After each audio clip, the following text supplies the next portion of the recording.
ನಮಸ್ಕಾರ ವೀಕ್ಷಕರೇ, freedom TV ನ್ಯೂಸ್ಗೆ ಸ್ವಾಗತ. ನಾನು ಅಶ್ವಥ್. ವೀಕ್ಷಕರೇ, JDS ಪಕ್ಷದಲ್ಲಿ ಏನಾಗ್ತಾ ಇದೆ? JDS ಪಕ್ಷ ಮುಗಿದು ಹೋಗ್ಬಿಡ್ತಾ?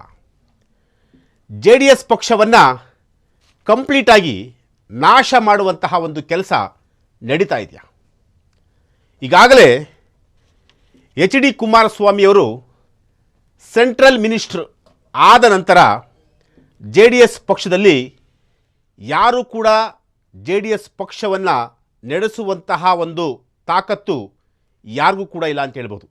ಯಾಕೆಂತಂದರೆ ನಿಖಿಲ್ ಕುಮಾರಸ್ವಾಮಿಯವರು JDS ಪಕ್ಷದ ಸಾರಥಿಯನ್ನು ವಹಿಸಿಕೊಳ್ಳಬೇಕು ಅಂತೇಳಿ ಈಗಾಗಲೇ ಅವ್ರದ್ದೇ ಆದಂತಹ ಒಂದಷ್ಟು ನಾಯಕರು, ಪಕ್ಷದ ನಾಯಕರು ನಿಖಿಲ್ ಕುಮಾರಸ್ವಾಮಿಯವರ ಮುಂದಾಳತ್ವದಲ್ಲಿ ನಾವು ಮುಂಬರುವಂತಹ ಚುನಾವಣೆಯನ್ನು ಎದುರಿಸಬೇಕು ಅಂತೇಳಿ ಈಗಾಗಲೇ ಒಂದಷ್ಟು ನಾಯಕರು ಕೂಡ JDSನ ನಾಯಕರುಗಳು, ಮುಖಂಡರುಗಳು, ಕಾರ್ಯಕರ್ತರುಗಳು ಎಲ್ಲರೂ ಕೂಡ ಹೇಳ್ತಿರುವಂತಹದ್ದು. ಹಾಗಾದರೆ ನಿಖಿಲ್ ಕುಮಾರಸ್ವಾಮಿಯವರ ನಾಯಕತ್ವದಲ್ಲಿ 2028ಕ್ಕೆ ಚುನಾವಣೆ ನಡೆಯುತ್ತಾ? 2028ಕ್ಕೆ JDS ಪಕ್ಷದ ನಾಯಕರುಗಳು, ಶಾಸಕರುಗಳು, ಕಾರ್ಯಕರ್ತರು ನಿಖಿಲ್ ಕುಮಾರಸ್ವಾಮಿ ಅವರ ಮುಂದಾಳತ್ವದಲ್ಲಿ ಚುನಾವಣೆಗೆ ಹೋಗ್ತಾರಾ ಅನ್ನೋ ಒಂದಷ್ಟು ಪ್ರಶ್ನೆ. ಇದರ ಜೊತೆಗೆ ಹೇಗಾದರೂ ಮಾಡಿ ಕಂಪ್ಲೀಟಾಗಿ JDS ಪಕ್ಷವನ್ನು ನಾಶ ಮಾಡಬೇಕು ಅಂತಂತ ಹೇಳಿ ಒಂದಷ್ಟು ಕಾಂಗ್ರೆಸ್ನ ಹಿರಿಯ ಮುಖಂಡರುಗಳು ಒಂದಷ್ಟು ಸ್ಟ್ರಾಟಜಿಯನ್ನು ಕೂಡ ಮಾಡ್ಕೊಂಡು ಬರ್ತಿರುವಂತಹದ್ದು. ಅಂದರೆ ಈಗಾಗಲೇ JDS ಪಕ್ಷದಲ್ಲೇ ಇದ್ಕೊಂಡು JDS ಪಕ್ಷದಲ್ಲೇ ಡೆಪ್ಯೂಟಿ CM ಆಗಿ, JDS ಪಕ್ಷದಲ್ಲಿ ಇದ್ಕೊಂಡು ಹಣಕಾಸು ಸಚಿವರಾಗಿ ಎಲ್ಲ ಒಂದು ಅಧಿಕಾರವನ್ನು ಅನುಭವಿಸಿದಂತಹ ನಾಯಕರು ಸಿದ್ದರಾಮಯ್ಯನವರು ಕೂಡ ಹಲವು ಬಾರಿ JDS ಪಕ್ಷವನ್ನು ಮುಗಿಸಿಬಿಡ್ತೀವಿ ಅನ್ನೋ ಒಂದಷ್ಟು ಮಾತುಗಳನ್ನು ಈಗಾಗಲೇ ಕುಮಾರಸ್ವಾಮಿಯವರು ಕೂಡ ಹಾಗಾಗಿ ಹೇಳ್ಕೊಂಡು ಬರ್ತಾ ಇದ್ದಾರೆ. ಅಂದರೆ ಸಿದ್ದರಾಮಯ್ಯನವರು ನಮ್ಮ ಪಕ್ಷದಲ್ಲೇ ಇದ್ಕೊಂಡು, ನಮ್ಮ ಪಕ್ಷದಲ್ಲೇ ಬೆಳೆದು, ನಮ್ಮ ಪಕ್ಷದ ಅನ್ನವನ್ನು ತಿಂದ್ಕೊಂಡು, ನಮ್ಮ ಪಕ್ಷದಲ್ಲೇ ಎಲ್ಲ ಅಧಿಕಾರವನ್ನು ಅನುಭವಿಸಿಕೊಂಡು ಈಗ ಬೇರೆ ಪಕ್ಷಕ್ಕೆ ಹೋಗಿ JDS ಪಕ್ಷವನ್ನು ಕಂಪ್ಲೀಟಾಗಿ ನಿರ್ನಾಮ ಮಾಡ್ತೀನಿ ಅನ್ನೋ ಒಂದು ಪಣವನ್ನು ತೊಟ್ಟಿದ್ದಾರೆ ಅಂತೇಳಿ ಕುಮಾರಸ್ವಾಮಿಯವರು ಆಗಾಗ ಹೇಳ್ತಲೇ ಇರ್ತಾರೆ. ಹಾಗಾದರೆ ಅದು ನಿಜನಾ? ಖಂಡಿತವಾಗ್ಲೂ ನಿಜನಾ ಸುಳ್ಳು ಅನ್ನೋದನ್ನು ಅದು ರಾಜ್ಯದ ಜನ ಡಿಸೈಡ್ ಮಾಡಬೇಕಾಗುತ್ತೆ. ಆದರೆ ಕೆಲವೊಂದಷ್ಟು ಅಂಕಿಅಂಶಗಳನ್ನು ನೋಡಿದಂತಹ ಸಂದರ್ಭದಲ್ಲಿ ಎಲ್ಲೋ ಒಂದು ಕಡೆ JDS ಪಕ್ಷವನ್ನು, JDS ಪಕ್ಷದ ಶಾಸಕರನ್ನು ಕಾಂಗ್ರೆಸ್ ಪಕ್ಷದ ನಾಯಕರುಗಳು ಟಾರ್ಗೆಟ್ ಮಾಡಿರುವಂತಹದ್ದು ಇಲ್ಲಿ ಮೇಲ್ನೋಟಕ್ಕೆ ಸ್ಪಷ್ಟವಾಗಿ ಕಾಣ್ತಾ ಇದೆ. ಅದು ಹೇಗೆ ಅಂತಂತಂದರೆ, ಈಗಾಗಲೇ JDSನ ಒಟ್ಟು 11 ಶಾಸಕರು, 11 ಮುಖಂಡರುಗಳು, 11 ಜನ ಶಾಸಕರು, ಅದು ಹಿರಿಯ ಶಾಸಕರು ಕಾಂಗ್ರೆಸ್ ಪಕ್ಷವನ್ನು ಸೇರಿಕೊಂಡಿರುವಂಥದ್ದು. ಅದರಲ್ಲಿ ಯಾವ್ಯಾವ ನಾಯಕರು ಅನ್ನೋದನ್ನು ಕೂಡ ನಾನಿಲ್ಲಿ ಕಂಪ್ಲೀಟಾಗಿ ವಿವರವನ್ನು ಕೊಡ್ತಾ ಇದ್ದೀನಿ. ಮೊದಲಿಗೆ CM ಇಬ್ರಾಹಿಂ ಅವರು ಕೂಡ JDS ಪಕ್ಷವನ್ನು ಕಟ್ಟಿ ಬೆಳೆಸಿದಂತಹ ನಾಯಕ. ಅಲ್ಪಸಂಖ್ಯಾತ ಆ ಒಂದು ಸಮುದಾಯದಲ್ಲಿ ಗುರುತಿಸಿಕೊಂಡಂತಹ ನಾಯಕ. ಅವರು ಕೂಡ ಈಗ JDS ಪಕ್ಷವನ್ನು ಬಿಟ್ಟು ಕಾಂಗ್ರೆಸ್ ಪಕ್ಷಕ್ಕೆ ಬಂದರು. ಈಗ ಕಾಂಗ್ರೆಸ್ ಪಕ್ಷವನ್ನು ಬಿಟ್ಟು ಅವರು ತನ್ನದೇ ಆದಂಥ ಒಂದು ಪಕ್ಷವನ್ನು ಮಾಡಬೇಕು ಅಂತೇಳಿ ಹೊರಟಿರುವಂಥದ್ದು. ಇನ್ನು SC ಬಾಲಕೃಷ್ಣ ಕೂಡ ಕುಮಾರಸ್ವಾಮಿಯವರ ರೈಟ್ ಹ್ಯಾಂಡ್ ಆಗಿದ್ದರು. ಮಾಗಡಿ ವಿಧಾನಸಭಾ ಕ್ಷೇತ್ರದ ಶಾಸಕರಾಗಿರುವಂತಹ SC ಬಾಲಕೃಷ್ಣ ಅವರು ಕೂಡ ಕುಮಾರಸ್ವಾಮಿ ಅಂದರೆ ಸಾಕು, ಏನು ಬೇಕಾದರೂ ಮಾಡುವಂತಹ ಒಂದು ಸಮಯ, ಒಂದಷ್ಟು ಕಾಲ ಆಗಿತ್ತು. ಆದರೆ ಈಗ ಅಂತಹ ನಾಯಕ ಕೂಡ, ಅಂದರೆ ಕುಮಾರಸ್ವಾಮಿಯವರ ಆದರ್ಶಗಳನ್ನು ಒಪ್ಪಿಕೊಂಡಂತಹ ನಾಯಕ SC ಬಾಲಕೃಷ್ಣ ಇವತ್ತು ಕಾಂಗ್ರೆಸ್ ಪಕ್ಷದಲ್ಲಿರುವಂತಹದ್ದು. ಇನ್ನು ಚೆಲುವನಾರಾಯಣ ಸ್ವಾಮಿ, ಈಗಾಗಲೇ ಚೆಲುವನಾರಾಯಣ ಸ್ವಾಮಿ ಅವರು ನಿಮಗೆ ಗೊತ್ತು, ಈ ಹಿಂದೆ JDS ಹಾಗೂ ಕಾಂಗ್ರೆಸ್ ಸಮ್ಮಿಶ್ರ ಸರ್ಕಾರದಲ್ಲಿ ಸಾರಿಗೆ ಸಚಿವರಾಗಿ ಕೆಲಸ ಮಾಡಿದಂಥವರು, ಸಾಕಷ್ಟು ಅನುಭವಿ ರಾಜಕಾರಣಿ.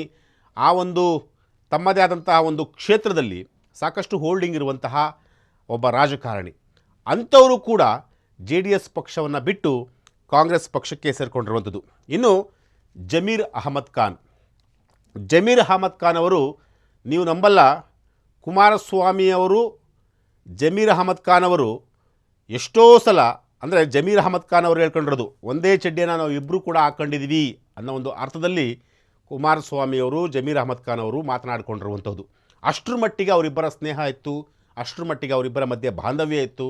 ಆಮೇಲೆ ಕುಮಾರಸ್ವಾಮಿ ಅವರು ದೇವೇಗೌಡರು ಒಂದು ಗೆರೆ ಹಾಕಿ, ಜಮೀರ್ ಈ ಗೆರೆನ ನೀನು ದಾಟಬೇಡಪ್ಪ ಅಂತ ಹೇಳಿದ್ರು ಕೂಡ ಆ ಗೆರೆನ ದಾಟ್ತಿರಲಿಲ್ಲ.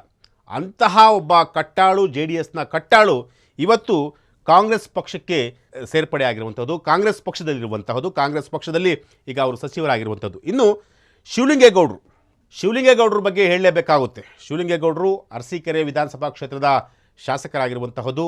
ಆ ಒಂದು ಭಾಗದಲ್ಲಿ ಸಿಕ್ಕಾಬಟ್ಟೆ ಹೋಲ್ಡಿಂಗ್ ಇರುವಂತಹ ಮನುಷ್ಯ. ಅಂದರೆ ಅವರು ನೇರವಾಗಿ ಮಾತನಾಡುವಂಥವರು, ಯಾರ ಮುಲಾಜಿಗೂ ಒಳಗಾಗದಂತಹ ಒಬ್ಬ ಹಿರಿಯ ನಾಯಕ. ಅಂತಹ ನಾಯಕ ಕೂಡ JDS ಪಕ್ಷವನ್ನು ಬಿಟ್ಟು ಕಾಂಗ್ರೆಸ್ ಪಕ್ಷಕ್ಕೆ ಬಂದಿರುವಂಥದ್ದು. ಇನ್ನು ಅಖಂಡ ಶ್ರೀನಿವಾಸ ಮೂರ್ತಿ ಬೆಂಗಳೂರಿನ ಶಾಸಕರಾಗಿರುವಂತಹದ್ದು, ಅವರು ಕೂಡ JDS ಪಕ್ಷವನ್ನು ಬಿಟ್ಟು ಕಾಂಗ್ರೆಸ್ ಪಕ್ಷಕ್ಕೆ ಬಂದಿರುವಂತಹದ್ದು. ಇನ್ನು ರಮೇಶ್ ಬಂಡಿ ಸಿದ್ದೇಗೌಡ ಶ್ರೀರಂಗಪಟ್ಟಣ ಕ್ಷೇತ್ರದ ಶಾಸಕರಾಗಿದ್ದಂಥವರು, ಅವರು ಕೂಡ ಬಂದಿರುವಂತಹದ್ದು. ಅದೇ ರೀತಿ ಗಂಗಾವತಿಯ ಇಕ್ಬಾಲ್ ಅನ್ಸಾರಿ, ಭೀಮಾ ನಾಯಕ್, ಮಧು ಬಂಗಾರಪ್ಪ, ಗುಬ್ಬಿ ಶ್ರೀನಿವಾಸ್ ಅಂದರೆ SR ಶ್ರೀನಿವಾಸ್, ಅವರು ವಾಸು ಅಂತ ಹೇಳಿ ಕರೀತಾರೆ.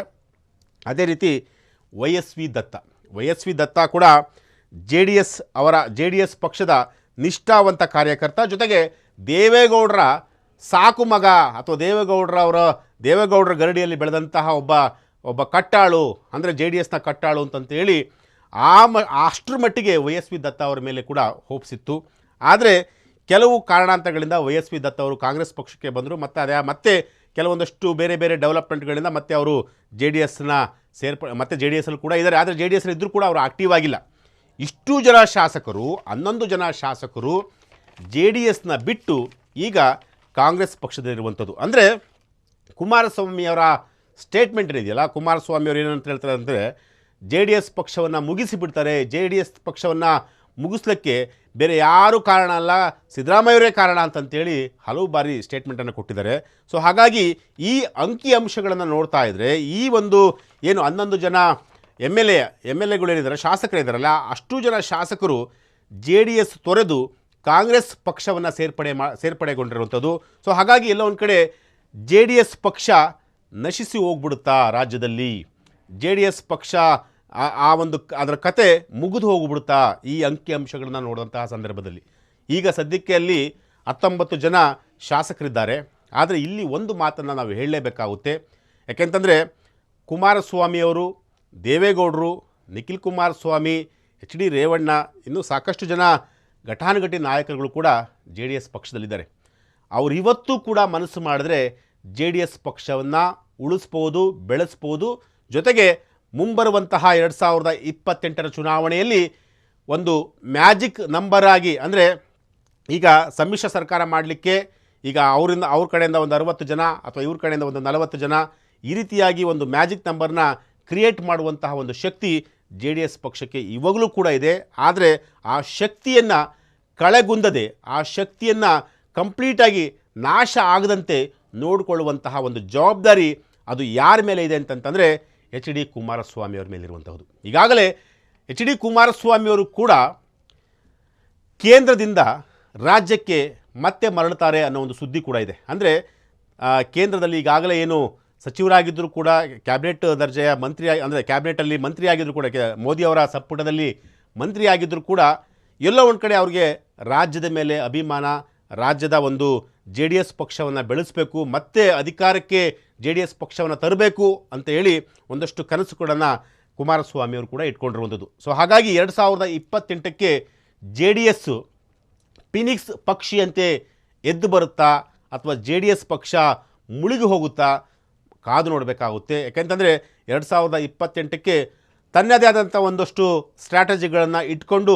ಚುನಾವಣೆಗೆ ಹೋಗಲಿಕ್ಕೆ ಈಗಾಗಲೇ JDSನ HD ಕುಮಾರಸ್ವಾಮಿ ಆಗಿರ್ಬೋದು, ದೇವೇಗೌಡರಾಗಿರ್ಬೋದು, ನಿಖಿಲ್ ಕುಮಾರಸ್ವಾಮಿ ಆಗಿರ್ಬೋದು, ಅವರೆಲ್ಲರೂ ಕೂಡ ಒಂದಷ್ಟು ಸ್ಟ್ರಾಟಜಿಯನ್ನು ಈಗ ಮಾಡ್ಕೊಂಡು ಬರ್ತಾ ಇದ್ದಾರೆ. ಸೊ ಹಾಗಾಗಿ ಮುಂಬರುವಂತಹ ಒಂದು ಚುನಾವಣೆಯಲ್ಲಿ JDS ಪಕ್ಷ ಯಾವ ರೀತಿಯಾಗಿ ಅಂದರೆ ಒಂದು ಚುನಾವಣೆಯನ್ನು ಯಾವ ರೀತಿಯಾಗಿ ಎದುರಿಸುತ್ತೆ ಅನ್ನೋದು ಕೂಡ ಕಾದು ನೋಡಬೇಕಾಗುತ್ತೆ. ಜೊತೆಗೆ CM ಸಿದ್ದರಾಮಯ್ಯ ಏನಾದರೂ JDS ಪಕ್ಷದ ಮತ್ತಷ್ಟು ಶಾಸಕರನ್ನು ಅಥವಾ DK ಶಿವಕುಮಾರ್ ಅವರು ಮತ್ತಷ್ಟು ಶಾಸಕರನ್ನ JDSನ ಶಾಸಕರನ್ನ ಎಳೆಯುವಂಥ ಒಂದು ಕೆಲಸವನ್ನು ಏನಾದರೂ ಮಾಡ್ತಾರಾ ಗೊತ್ತಿಲ್ಲ. ಅದೆಲ್ಲದಕ್ಕೂ ಕೂಡ 2028ರ ಚುನಾವಣೆಯೇ ಉತ್ತರ ಕೊಡಬೇಕಾಗುತ್ತೆ. ಎಸ್, ಇದು ಈ ಕ್ಷಣದ ಒಂದು ವಿಚಾರ. ನಾಳೆ ಮತ್ತೊಂದು ವಿಚಾರದೊಂದಿಗೆ ನಾನು ನಿಮ್ಮನ್ನು ಭೇಟಿಯಾಗ್ತೀನಿ. ನಿರಂತರ ಸುದ್ದಿಗಾಗಿ ನೋಡ್ತಾರಿ ಫ್ರೀಡಮ್ ಟಿವಿ ನ್ಯೂಸ್. ಕ್ಷಣ ಕ್ಷಣದ ಸುದ್ದಿಗಳಿಗಾಗಿ ಫ್ರೀಡಮ್ ಟಿವಿ ಸಬ್ಸ್ಕ್ರೈಬ್ ಮಾಡಿ, ಲೈಕ್ ಮಾಡಿ ಹಾಗೂ ಫಾಲೋ ಮಾಡಿ. ಹೊಸ ಸುದ್ದಿಗಳ ನೋಟಿಫಿಕೇಶನ್ಗಾಗಿ ಬೆಲ್ ಐಕಾನ್ ಮೇಲೆ ಕ್ಲಿಕ್ ಮಾಡಿ.